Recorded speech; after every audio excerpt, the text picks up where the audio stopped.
Bonjour les sexy curieux et curieuses, ici Catherine, votre coach de vie sexuelle. Et Jazzer Foisy, bienvenue au Jazzer Show. Aujourd'hui, on a des invités spéciales. Mais avant, j'aimerais savoir, Jazzer, qu'est-ce qui se passe avec toi? Moi, pas grand-chose. Ma vie est assez mouvementée depuis un bout, mais je suis bien content de recommencer les podcasts avec toi. C'est un honneur de t'avoir à mes côtés. Euh, Qu'est-ce qui se passe avec moi dans ma vie depuis un bout? Je suis très tranquille. Mais d'ailleurs, aujourd'hui, je voulais faire une petite pub. Aujourd'hui, j'ai été au IGA, puis je voulais acheter de la nourriture keto parce que je suis rendu au régime keto, entre guillemets. Puis sincèrement, ça marche en tabarnouche. J'ai commencé de 236 livres. Là, je suis rendu à 216 livres en l'espace de 2 mois. Puis lorsque j'ai été acheter mes repas tout faits keto, j'ai arrêté à un stand de microbrasserie de la bière du Québec. Puis j'ai acheté 2 bières.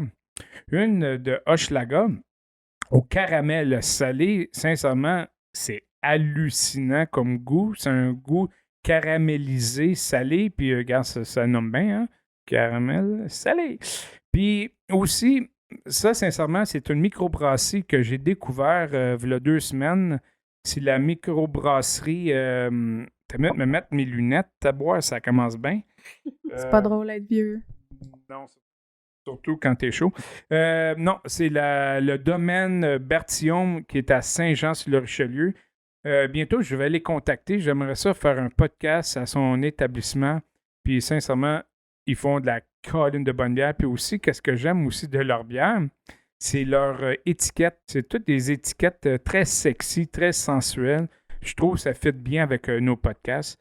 Donc, je vous suggère d'essayer la microbrasserie Hochelaga. Bien sûr, c'est la rue Hochelaga à Montréal. Puis l'autre, c'est la rue, le domaine Bertillon à Saint-Jean-sur-le-Richelieu. Donc, voici mes petites pubs d'aujourd'hui. Et puis, dorénavant, à tous nos podcasts, on va faire une petite pub de 2 bières que j'aurais dégustées avant le podcast. Puis, je m'en en parlais. Puis, des fois, ça se peut que je sois un petit peu rond, un petit peu chaud. Mais c'est ça. Tant que t'es pas une tête carrée. Ben non, moi, je suis un petit peu tête carrée.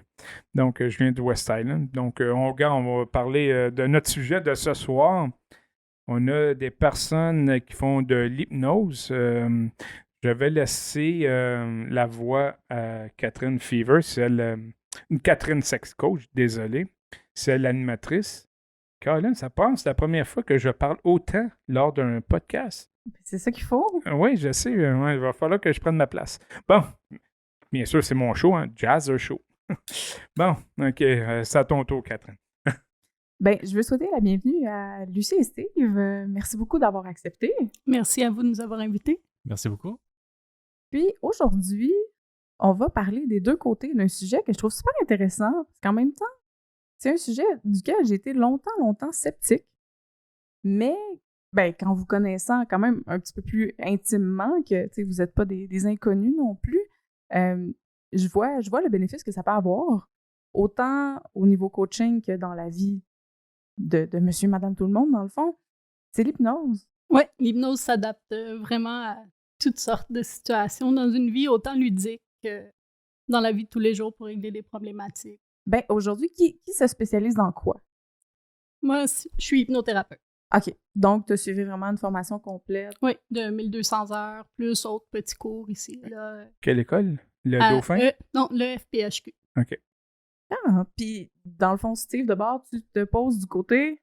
Moi, je suis du côté de plus l'hypnose ludique, spectacle et érotique. Ah! OK, fait que là, faut me dire, c'est quoi la différence entre les deux? La différence entre les deux, ben, de mon côté, c'est vraiment juste pour le plaisir, pour le show, pour l'amusement. Ça se fait de façon légère et si on suit quelques consignes de base qui sont très semblables aux consignes BDSM, le tout va se faire avec dans le plaisir, le respect et le consentement. Et en hypnose thérapeutique, ben, on va plus accompagner les gens vers un objectif qu'ils auront prédéterminé. On aura prédéterminé ensemble au début lors d'une rencontre initiale. Fait que ça me connaît un peu plus. Oui, Je exact. suis plus habituée à Ça ça. ressemble beaucoup au coaching, sauf qu'on va dans un... Tu sais, le PNL puis l'hypnose, c'est très semblable, là. Ben, ils ont les mêmes fondateurs qui ont fini par se séparer pour faire chacun leur branche et tout. Exact. De toute façon, on vous rabattra pas les oreilles avec ça. Vous n'avez pas besoin de ces informations-là pour en apprendre plus sur l'hypnose aujourd'hui. Et l'apprécier. Et l'apprécier, absolument. Si on dit côté thérapeutique, on peut s'attendre à quoi? Comment ça se passe? Il y a comme... Est-ce qu'on arrive puis ça règle tous nos problèmes? Est-ce que c'est une genre de baguette magique miracle qui fait tout pour nous? En fait, c'est souvent l'impression qu'on a, surtout quand on a été voir des spectacles, justement, d'hypnose, tels que Mesmer, entre autres. On a l'impression que la personne va nous dire quelque chose, l'hypnotiste va nous dire quelque chose, puis pouf, c'est fait. Ben, en thérapie, c'est pas nécessairement comme ça que ça se passe. On va dans un état de transe qui est très différent que celui de l'hypnose de spectacle. Vraiment, ce qu'on fait, c'est qu'on accompagne la personne. OK. Puis, dans l'accompagnement, est-ce que la personne a autant, moins de travail que, mettons, dans un coaching conscient? Comme au niveau conscience-inconscience, mettons? Je te dirais que c'est pas mal pareil. OK.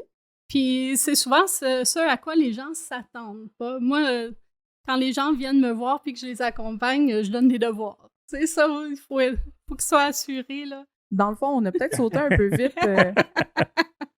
On a peut-être sauté un petit peu vite, mais à la base, c'est quoi l'hypnose? Ben, l'hypnose, c'est un état de conscience modifié. OK.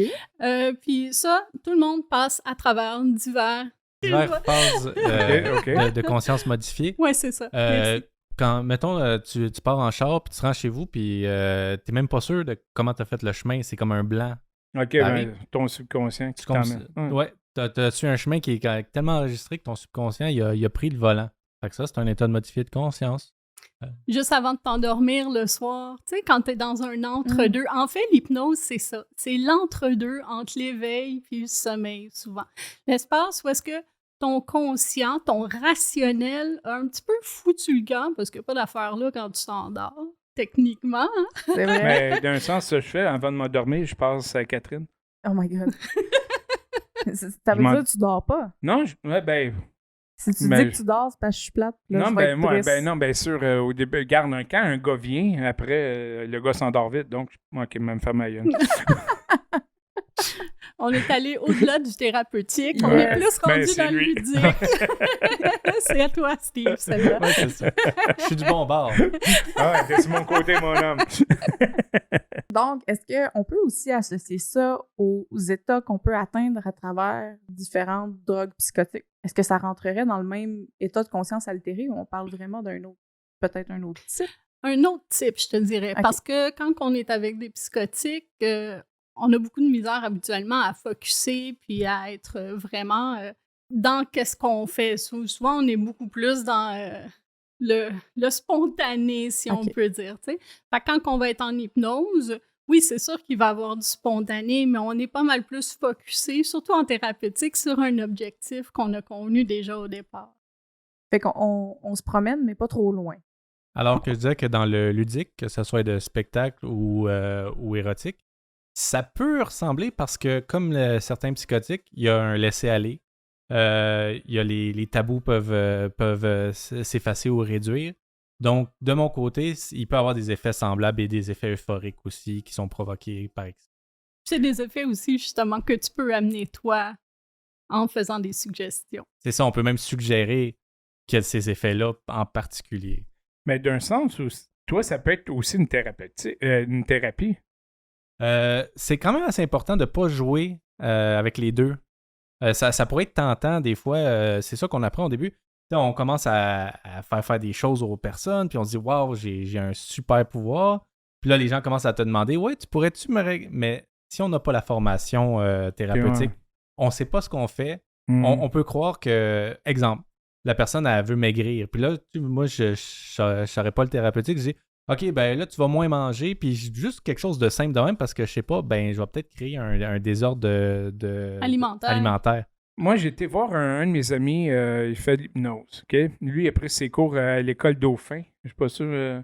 Dolfino? Dolfino, quelque chose comme ça, ouais. Puis, moi, dans ma jeunesse, j'ai été agressé puis par un homme, puis c'est ça, on parle en rien, OK? Puis quelqu'un qui me pognait de dos, il me tapait ses fesses, je me retournais de bord, je le sloguais. Ouais. Puis là, il m'a fait, je lui ai dit c'est quoi mon passé, puis il m'a fait l'hypnose, puis j'étais pas en transe, j'étais en semi-transe, OK? Puis après, qu'est-ce qu'il a fait? Il est en arrière de moi. Il a mis sa main dans mes shorts. Ça m'a rien fait. Depuis ce temps-là, j'ai plus ce blocage émotionnel. C'est ça. Donc, Mais Dolfino, c'est une école qui était reconnue pour fournir des hypnothérapeutes. Le premier cours qu'on a été faire, quand moi et Steve, on s'est intéressés à l'hypnose, puis qu'on a eu notre première expérience d'hypnose ensemble quand on savait pas qu'on allait faire ça, c'est arrivé par surprise, on s'est dit, OK, wow, on a quelque chose de puissant entre nos mains, faut aller faire une formation. Puis Dolfino, c'est la première école où on a été pour faire la formation de niveau 1, donc technicien en hypnose. Puis Dolfino a une façon très différente, je trouve, d'aller faire de l'hypnose. Elle travaille beaucoup plus au niveau de l'imaginaire, dans une transe qui est très, très, très légère. Puis la personne qui est mise en transe est souvent beaucoup plus active que dans des transes classiques qu'on pourrait voir, là, où est-ce que c'est juste l'hypnothérapeute qui parle. Donc, dans l'hypnose chez Dolfino, ben, tu vas avoir justement la personne qui est hypnotisée qui va être acteur de sa transe. Je ne sais pas si c'est comme ça que ça s'est passé avec toi, mais c'est très, très puissant. Oui, c'est... Sincèrement, moi, j'étais un petit peu réticent, j'étais un petit peu, pas défensif, mais sincèrement, ça a marché. Même une de mes amies a été faire de l'hypnose, puis elle a arrêté de fumer pendant un bon 7-8 mois. Puis après, elle a recommencé, là, mais regarde, c'est pas important la raison. Mais oui, ça peut être une thérapie, mais bien sûr, il faut y croire. Puis moi, qu'est-ce que je pense? C'est sûr, il faut y aller travailler à la base, à la source, qui est un traumatisme émotionnel qui est arrivé dans ton enfance. C'est comme tous nos patterns, ça vient en quelque part qui vient de notre enfance.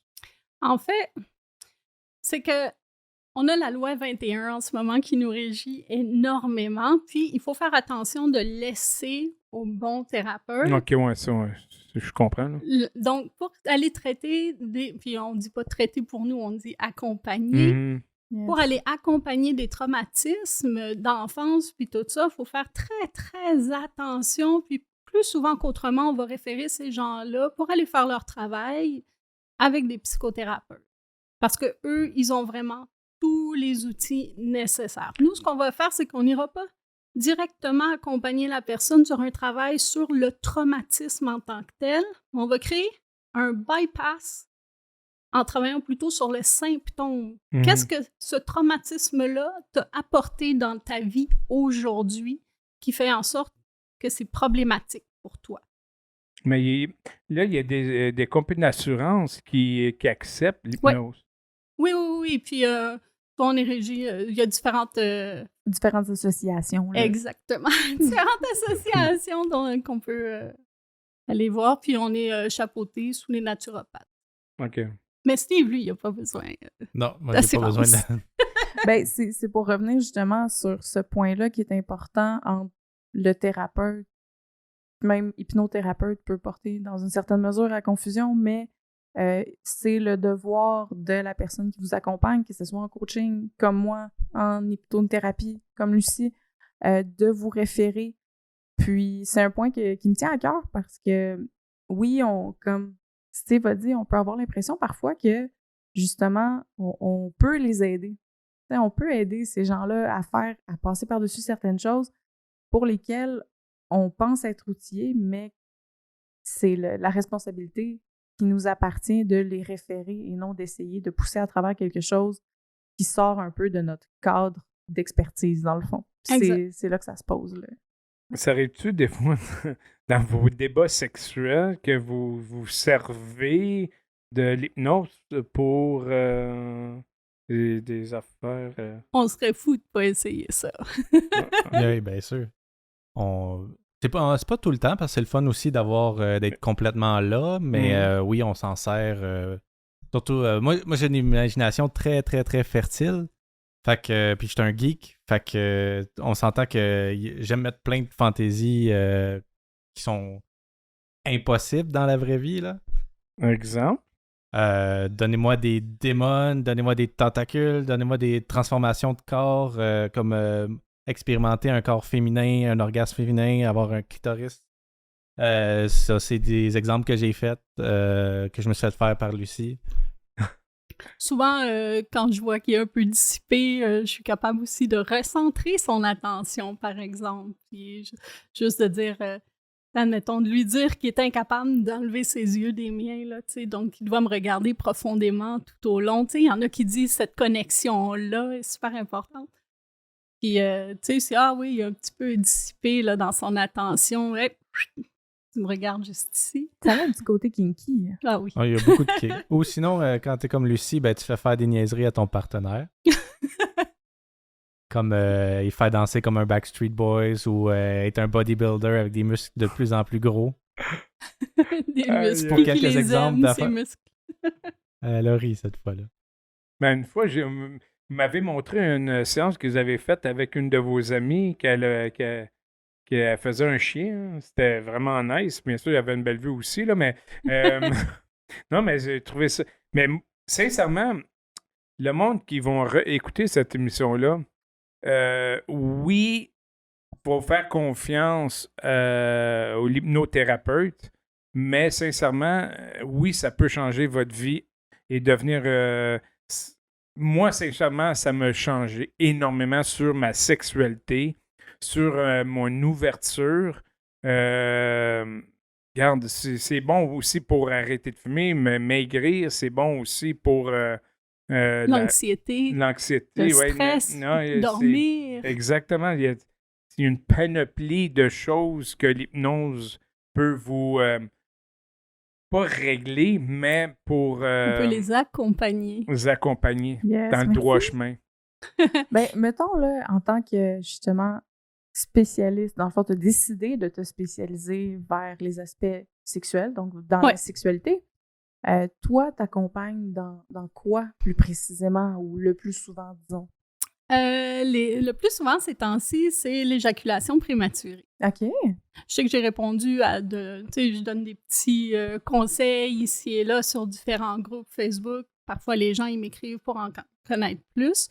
Je te dirais que le 3/4 de ma clientèle en ce moment arrive avec des désirs, justement, d'augmenter leur temps dans leur courbe d'excitation. Mais ce serait occasionné par quoi, d'après toi?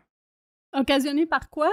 Ben, il y a différentes choses qui peuvent rentrer en compte. Souvent, on va dire que c'est plutôt un mauvais apprentissage, une mauvaise gestion du mode d'excitation sexuelle.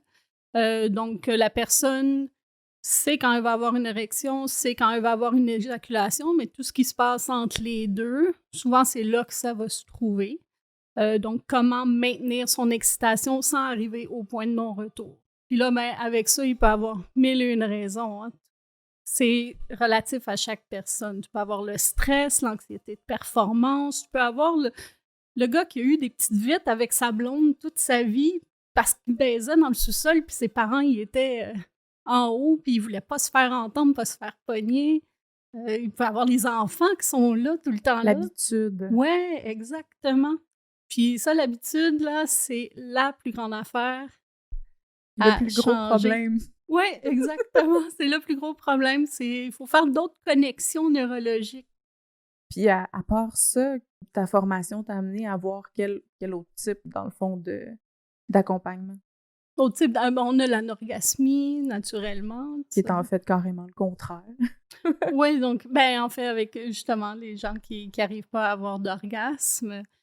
Puis on a aussi les troubles le trouble de l'érection, qui est donc encore là, qui est géré souvent par le stress, qui est géré par une mauvaise connaissance justement pas de soi, mais plutôt de comment transmettre ses habiletés quand la personne se masturbe.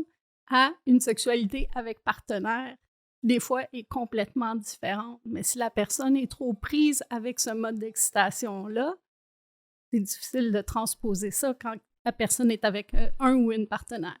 Ça me fait tout le temps penser un peu aux femmes qui disent souvent « Ah, mais je veux un nouveau vibrateur, mais j'ai peur que je puisse plus jouer après avec mon partenaire parce que je l'utilise trop. » C'est comme, pour moi, il n'y a pas de trop, il y a simplement une manière de l'utiliser qui fait en sorte, qui est associé au solo, que tu peux, oui, amener en duo, mais qui n'est pas nécessaire pour arriver aux mêmes orgasmes, dans le fond, parce qu'on peut passer par un chemin qui est complètement différent, une excitation qui est complètement différente, mais qui va avoir le même grand haut orgasme.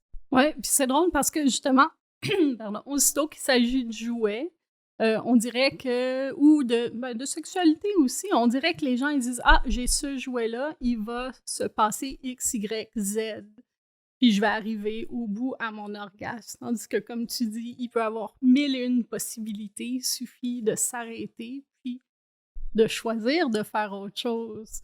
S'ouvrir. S'ouvrir. Là, mais je vais m'ouvrir à vous. Parce que depuis quelque temps, ma libido est encore là, mais c'est juste que j'ai plus le goût de baiser.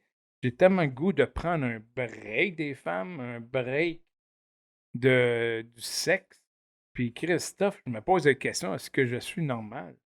Absolument. Puis, je veux dire, Catherine le dit, hein, je prends ses mots, pas les miens. T'es rendu vieux, Jazzler.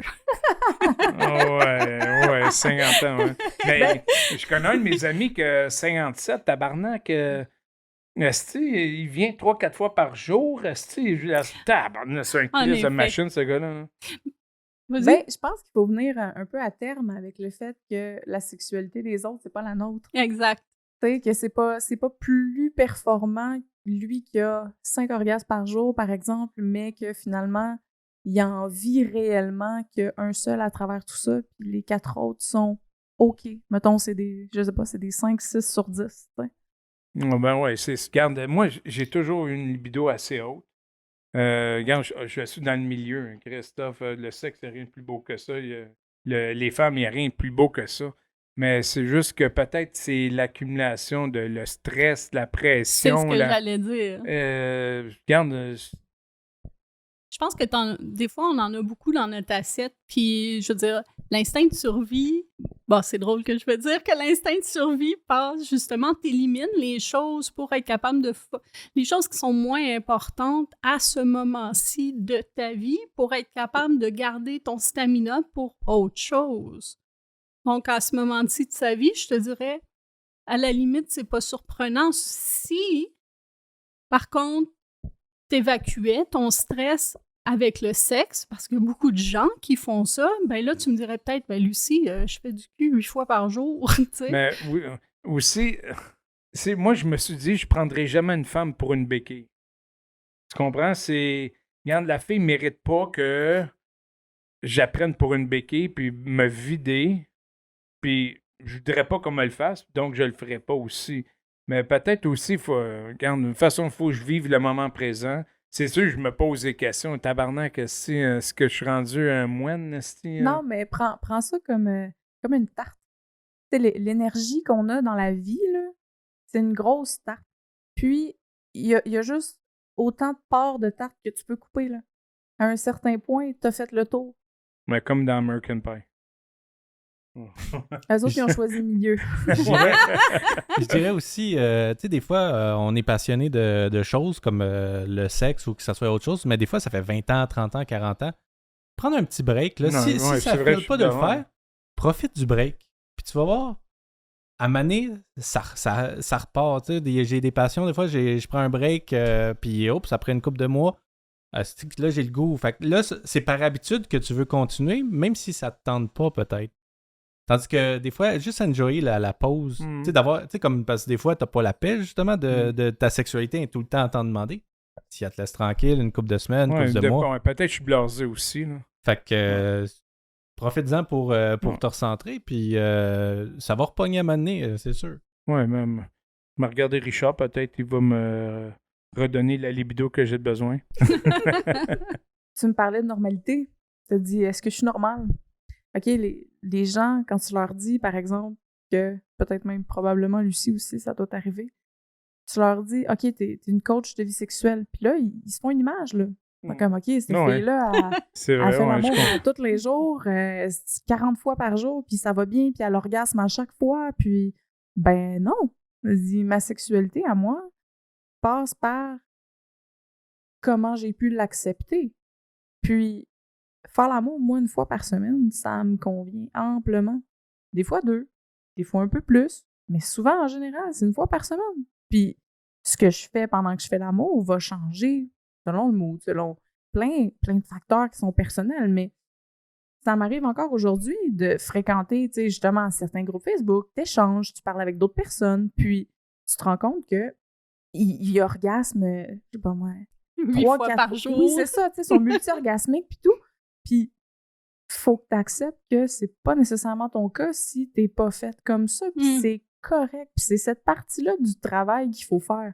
C'est le plus dur, tu sais, de dire OK, ben moi, ça m'arrive pas, mais dans le fond, là, mettons, là, quand j'ai mes orgasmes, je vais prendre quelque chose qui est féminin, un peu plus féminin.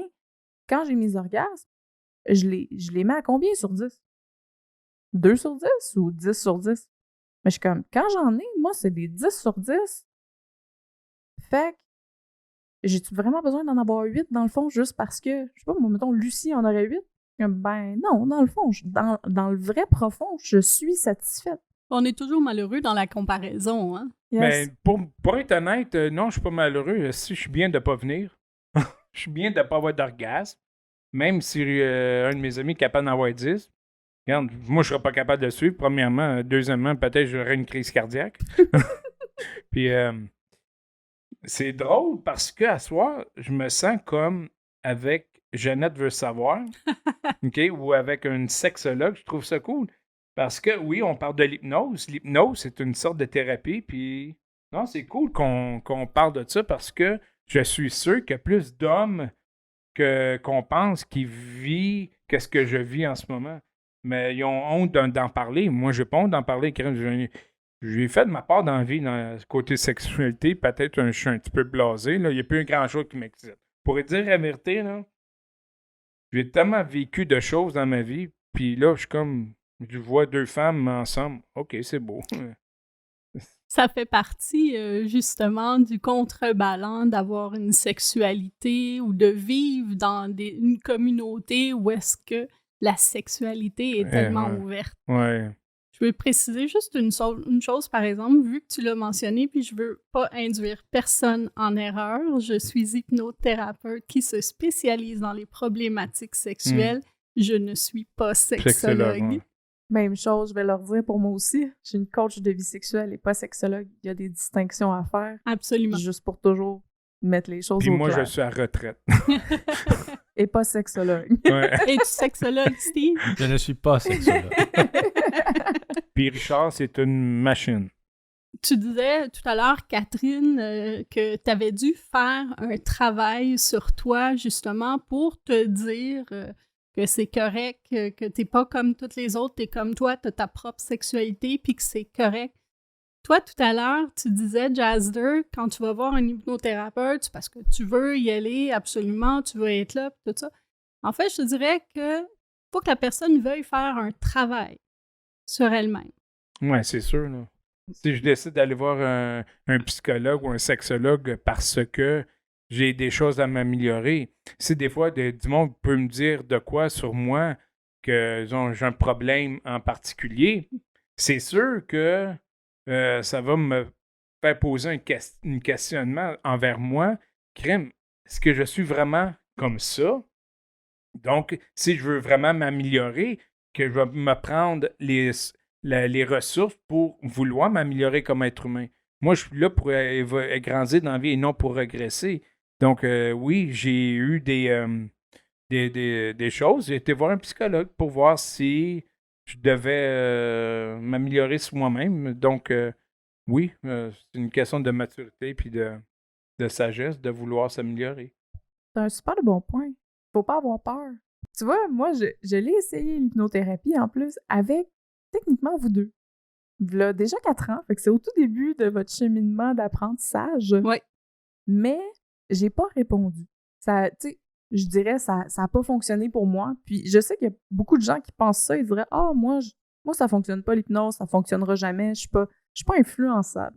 Est-ce que c'est vrai? Est-ce que il y a vraiment des gens qui ne peuvent absolument pas répondre à l'hypnose? Je vais laisser la parole à Steve, je rajouterai quelque chose par la suite. Ben déjà, il faut pas confondre réceptivité avec être influençable. OK. Dans le sens que il y a un pourcentage des gens qui ont une réceptivité ben, tout le monde est réceptif, puis justement pour la thérapie, ça marche bien.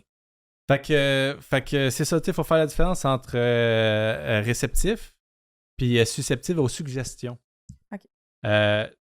Tout le monde est réceptif pour aller en transe. Tout le monde va en transe plusieurs fois par jour, soit en lisant un livre ou en conduisant, comme je disais. Mais pour être réceptif à la suggestion qui fait comme Mesmer qui dit tu vas faire la poule, tu vas avoir un orgasme, comme je fais, ben ça, il y a un pourcentage plus réduit de la population qui peut le faire presque immédiatement, comme un 15-20% de base, là, que tu y arrives. Puis, mais au-dessus de ça, on monte le pourcentage beaucoup, des fois avec plusieurs facteurs, dont la confiance. Donc, si c'est quelqu'un que comme Mesmer, qui t'a pas parlé, puis tu vas sur le stage, ces gens-là, ils embarqueront pas. Mais ils ont sa réputation aussi, Mesmer, fait que ça joue beaucoup. C'est ça, fait qu'ils ils veulent pas se montrer, mais en privé, avec quelqu'un qui ont une attirance aussi, ça joue. OK. Parce que quand on a une attirance, on a une confiance plus facile, tu sais, c'est facile. Puis le temps. Il y a des sujets, ben, ça va prendre plusieurs sessions, semaines, peut-être même mois. Fait que ça dépend de avec qui, où, puis combien de temps.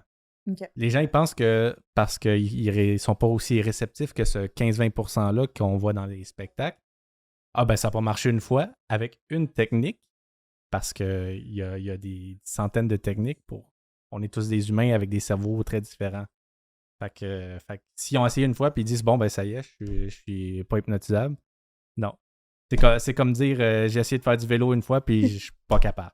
Ben ouais, c'est pile ça, parce que dans le fond, tomber en transe, c'est un apprentissage. C'est un apprentissage pour la personne qui le vit, parce que toute hypnose est auto-hypnose, dans le fond. Nous, on est juste des facilitateurs, dans le fond. Des guides. Exactement. J'aime à dire que c'est comme la danse. La danse, il y en a qui n'ont jamais appris. Bam! Ils ont le rythme, ils dansent. Pour certains, ça prend des cours. Mais vous êtes capable de vous hypnotiser vous-même? En auto-hypnose? Ouais. Plus que quelqu'un d'autre qui m'hypnotise. Ah ouais. Ouais, moi, je te dirais pas... En fait, c'est drôle. Non, j'arrive à tomber en transe, mais je suis un petit peu, souvent comme tout le monde, dans le fond, hein, on pense que la transe, elle doit obligatoirement être super profonde. On est knocké, la petite bave sur le coin de la bouche. Ben, faudrait que tu regardes une photo de moi. Joke, c'est une blague, hein? Puis en plus, ben, quand on en fait, ben, des fois, c'est dur de pas analyser. Oui. C'est dur de pas analyser un autre hypnotiste. Donc, on fait c'est bien ça, je vais en servir. Puis là, t'es comme, concentre-toi à être en transe. Puis là, des formations professionnelles. Mais, Oui. mais moi, je suis massothérapeute. Quand je reçois un massage, je comprends ce que vous voulez dire. Exact. Ouais. Oh, quelle belle technique. Je devrais peut-être, OK, comment il bouge sa main, comment... Ouais. Moi, c'est la pornographie qui me fait ça. Je ne peux pas avoir beaucoup de plaisir avec la pornographie. J'ai trop d'analyse. Puis mais peut-être que je devrais essayer ça la prochaine fois. Ou peut-être de quoi je pourrais proposer, ce serait le fun. Ouais. Avec fisting? Peut-être. Avec Lucie, ce qui marche le mieux, c'est quand c'est des techniques qu'elle connaît pas parce qu'elle n'est pas en train de les regarder. Ah oui, ça, c'est ce qui s'en vient après, puis ci, puis ça. Mais aussi, c'est ça, les gens, ils pensent qu'il faut absolument être dans un état de transe très, très profond, tandis qu'en hypnothérapie, c'est pas nécessaire. Tu sais, tu pourrais être très, très légèrement en transe, ou je pourrais même te dire, hey, Jazzler, ferme les yeux, puis imagine ta porte d'entrée. Imagine la couleur qu'elle a. Est-ce qu'elle a des fenêtres? Est-ce qu'il y a une lumière au-dessus de cette porte-là? Puis juste le fait de fermer les yeux et d'imaginer, t'es dans un état modifié de conscience.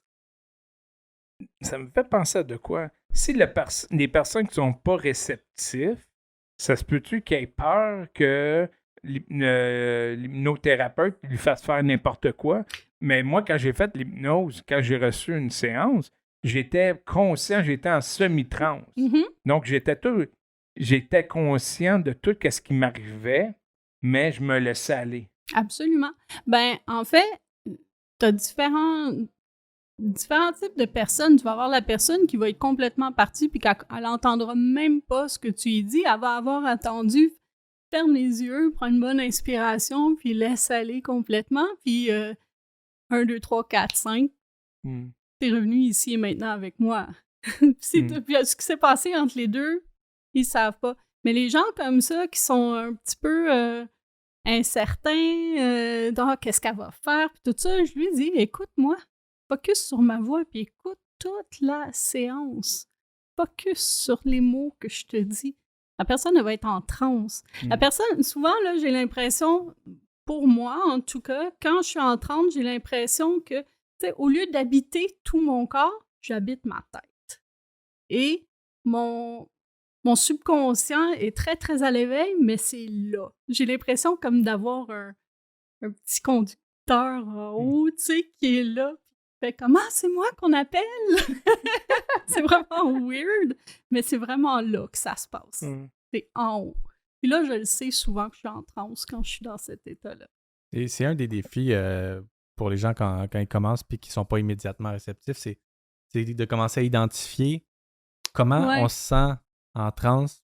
Parce que vu que c'est plus productif que ceux qui tombent tout de suite, ben, c'est comme un coup de masse, puis c'est pas ça leur défi après, il y en a d'autres. Mais commencer à identifier c'est quoi la différence, puis après faire grandir cette sensation-là à l'intérieur d'eux. Fait qu'on commence par une petite victoire, souvent, puis là, après, on grandit là-dedans. Comme ça peut être, le petit doigt commence à bouger tout seul.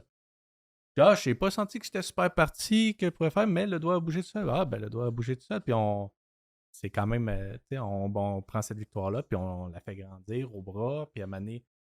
Et puis, je dirais aussi qu'il y a plusieurs, dans les skills de trance, il y a plusieurs affaires différentes qui peuvent être faites. Il y en a qui peuvent réussir à tout faire les possibilités, puis d'autres, certains vont être très sensoriels. On va leur dire, tu ressens sur ta peau, ou tu ressens un orgasme, ou tu ressens du plaisir, ou du chaud, ou du froid. Il y en a d'autres que ils vont avoir facilité à oublier. Tu oublies un chiffre, tu oublies un nom, tu oublies ton propre nom. Il y en a que ça va être plus le visuel imaginatif. Tu te vois dans un paysage fantaisique, dans un champ, à la plage. C'est tout. Et chacun de ces skills-là, tu peux soit toutes les avoir, soit en avoir à travailler, puis les faire grandir. Est-ce que l'hypnose vous a aidé dans votre vie personnelle sexuelle? Sexuelle? Je pense que j'étais déjà hot. Mais il y en avait déjà pas de problème. Non, c'est ça. On avait vraiment une belle communication, puis il n'y a pas grand-chose qu'on fait pas, puis qu'on n'est pas prêt à essayer.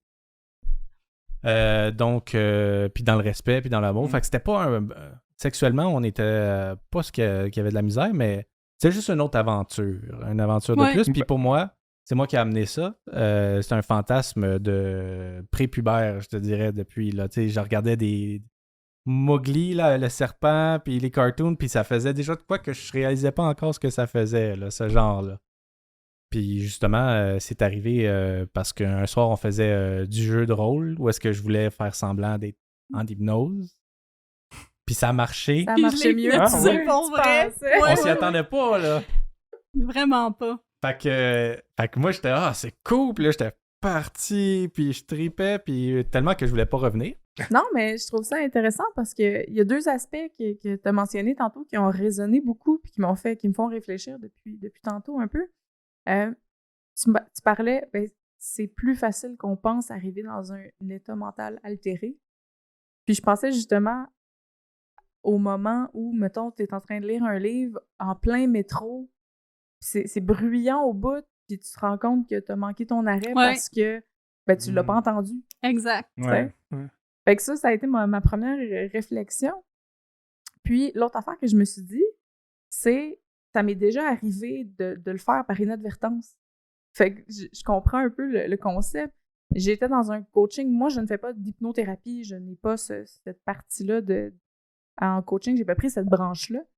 Puis, j'ai quand même eu une micro-expérience de ça, tout simplement en guidant un de mes clients à travers son exploration corporelle. Puis, à un certain point, par après, tu sais, au moment feedback, il m'a dit, je faisais juste écouter, puis je suivais les directives.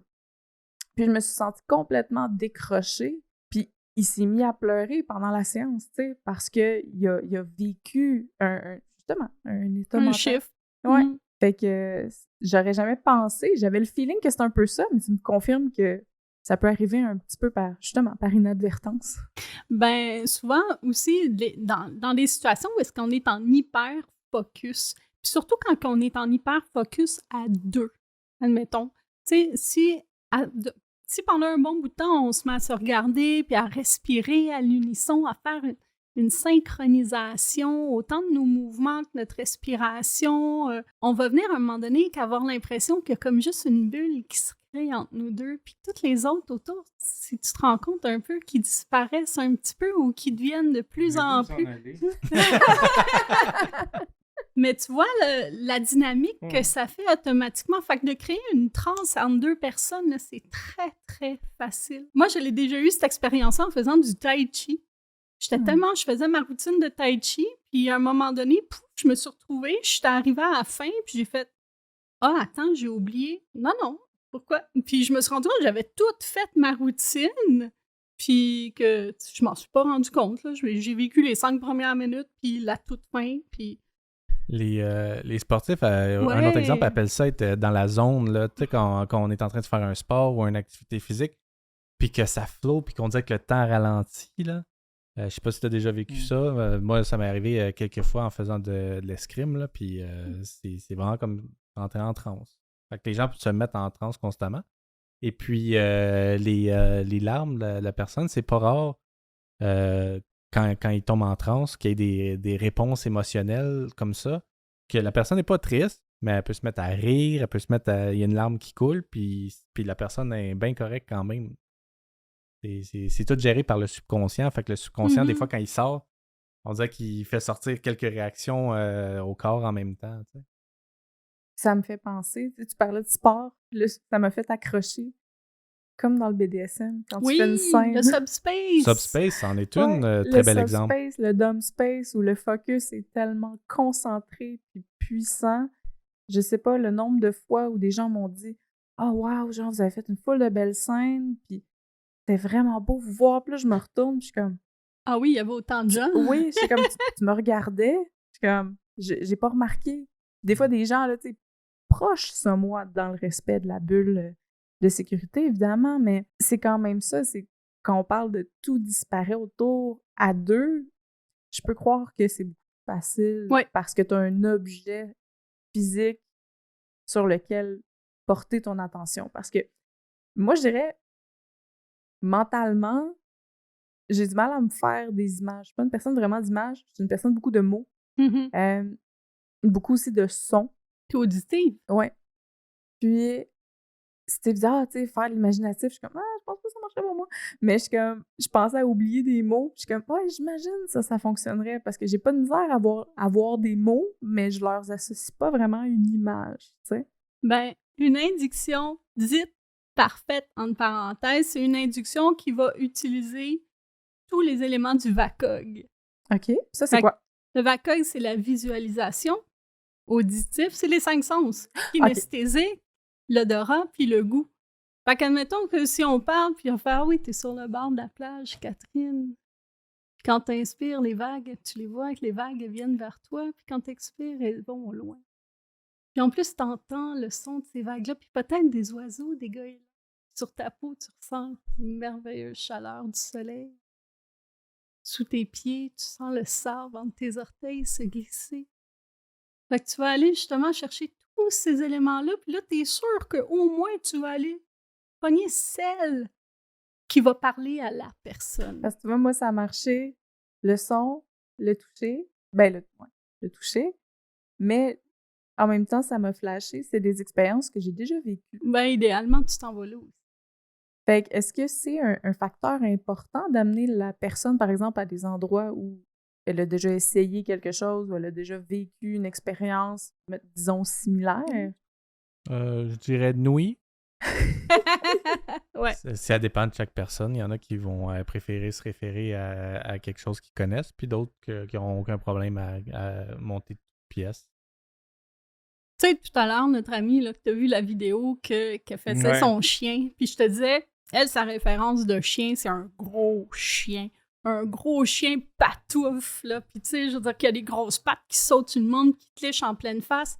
Mais si c'est ça son code pour un chien, c'est de même qu'elle va l'être, là, très probablement. Ou encore, si son chien l'énerve, elle va dire, j'aurais aimé ça bien avoir un petit chien tout calme, tout doux, peut-être qu'elle va aller vers cette référence-là aussi. Si elle n'avait jamais eu de chien dans sa vie, elle va aller chercher l'image qu'elle a d'un chien qui est peut-être pas accurate du tout, là, qui a peut-être aucun rapport. Non, mais c'est un exercice que je fais souvent avec les personnes qui sont en coaching avec moi, surtout quand ça donne que c'est des couples. C'est de la représentation. Mm-hmm. C'est de trouver qu'est-ce que, vu que c'est en PNL, pour moi, c'est souvent des mots, qu'est-ce que, par exemple, le mot respect représente pour toi? Puis même, j'aimerais ça qu'on l'essaye là. Pour toi, Lucie, c'est quoi le respect? Le respect pour moi, c'est d'être à l'écoute de l'autre, puis de prendre en compte ce que la personne me dit pour faire mes choix à moi, tout en respectant ce que moi, je désire aussi, puis essayer de faire une bonne conciliation des deux. Tu vois, pour moi, le respect, c'est de permettre à une personne de s'épanouir dans ce qu'elle veut, puis de lui fournir les outils nécessaires pour qu'elle puisse y arriver. Mais c'est aussi de comprendre que cet être humain-là ne m'appartient pas. Pour toi, Jazzer, c'est quoi le respect? De toute façon, vous savez, mon slogan, c'est « Oser dans le respect du non-jugement ». Pour moi, le respect, c'est que tu dois m'accepter comme je suis, tu dois accepter mes choix, mes valeurs. Tu as le droit de m'haïr, tu as le droit, mais je mérite le respect. Tu respectes mon choix, c'est mon choix, je respecte ton choix. Pour moi, c'est un libre d'expression. C'est un choix que ça m'appartient. Toi, ça t'appartient pas, le choix que j'ai fait. Puis pour toi, Steve, c'est quoi le respect? Le respect, c'est de laisser la place aux autres pour leur laisser être ce qu'ils ont besoin d'être à ce moment-là. Peu importe si on est d'accord ou pas, laisser la place à l'autre pour pouvoir se découvrir, puis grandir. Puis des fois, on peut trouver que on est ou que l'autre est un peu nono, mais ils sont peut-être pas rendus aux mêmes places dans leur cheminement que les autres. Puis on sait pas d'où les gens ils viennent, puis c'est quoi leur bagage, puis qu'est-ce qu'ils ont à traîner. Fait que laisser la place pour s'écouter, puis laisser aussi s'écouter nous, dans le fond. Fait que tu vois, mettons, moi, Lucie, Steve, on a eu le réflexe de penser au respect de l'autre. Donc, de projeter vers l'autre le concept du respect. Toi, Jazzer, t'as commencé par faire « Moi, la manière dont on me respecte, c'est... » Fait que toi, t'as pensé au respect que l'on te porte. Fait que juste dans la manière qu'on interprète ça dans notre tête, quand on se fait poser des questions de ce genre-là, c'est différent pour tout le monde. Sincèrement, là, c'est pas Catherine. À chaque émission qu'on va faire, on va prendre un mot. OK, on va dire... Ça, c'est une très, très bonne idée que tu as eue ce soir. Parce que le mot respect, ça dépend comment qu'on le voit, le respect. C'est vaste aussi. Ouais. J'ai trouvé ça très, très vaste dans l'application du mot respect. Puis je pense qu'on a démontré quand même multiples endroits. Puis je suis pas en désaccord avec justement ta définition du respect qui rejoint aussi, je trouve, le mien dans un certain sens, puis qui pourrait être inclus aussi.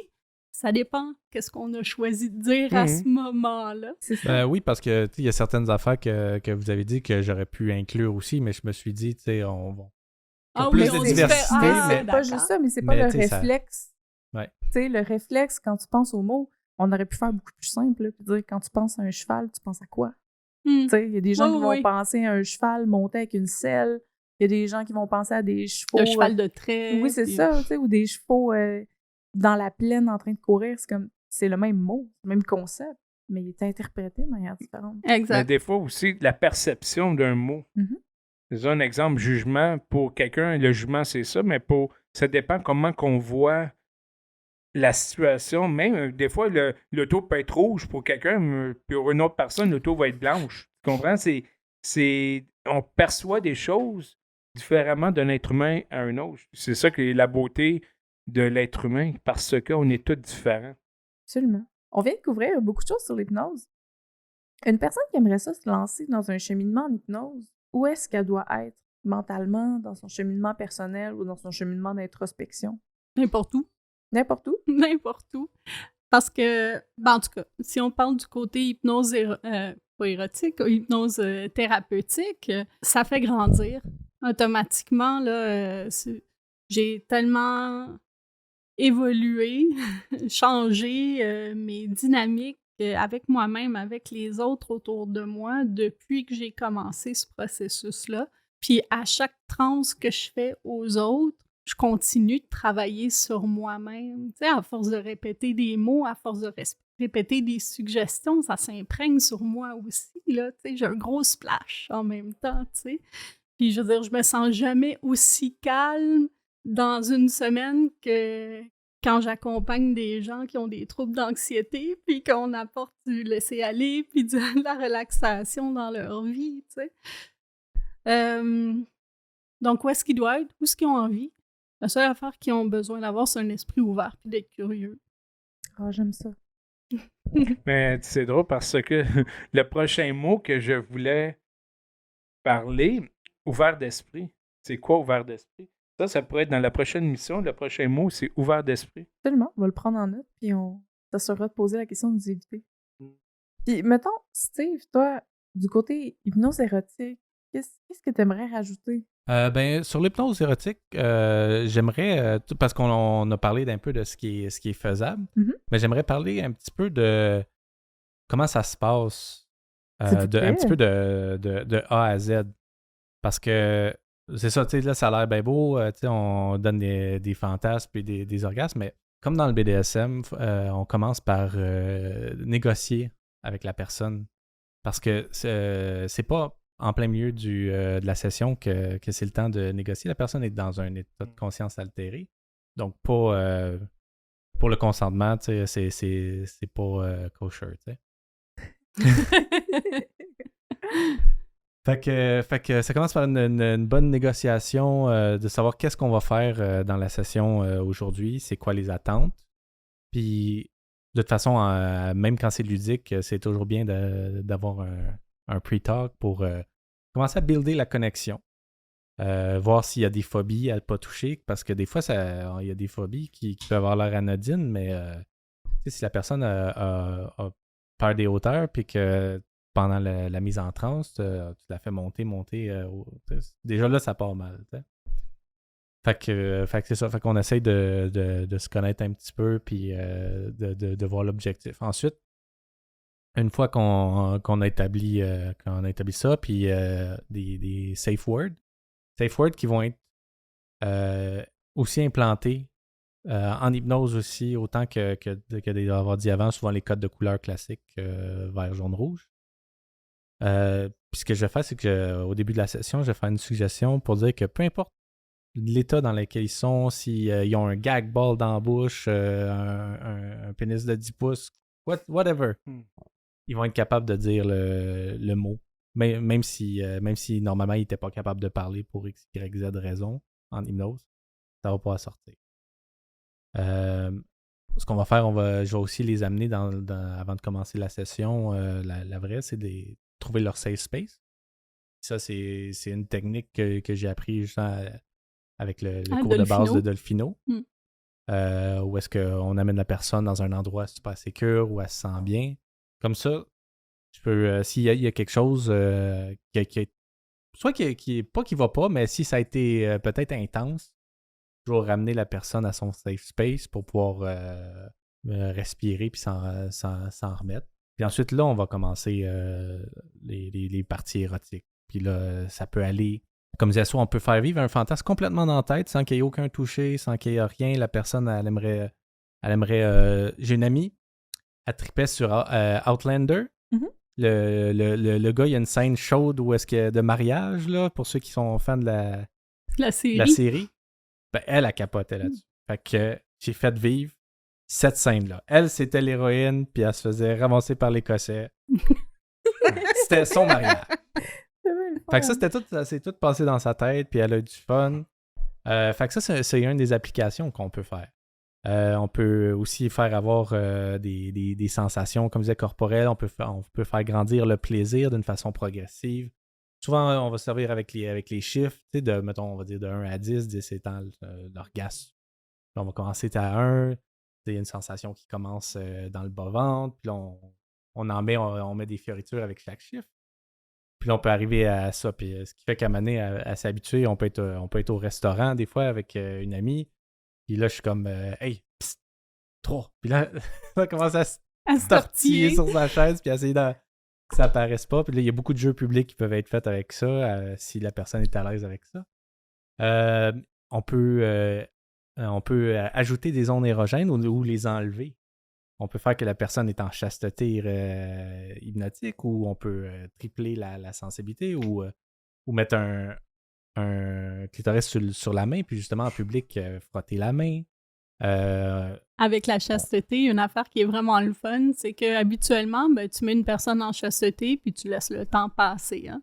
En hypnose, ben, c'est comme s'il y avait une horloge, puis tu tournes comme ça. Hein. Ça fait 1 semaine que tu es en chasteté, 2 semaines, 1 mois, 1 an que tu es en chasteté. Puis après ça, enlever la chasteté, donner un orgasme, puis l'orgasme complètement décuplé parce que ça fait 1 an qu'elle est en chasteté. Même si en réalité, ça fait 5 minutes. Exact.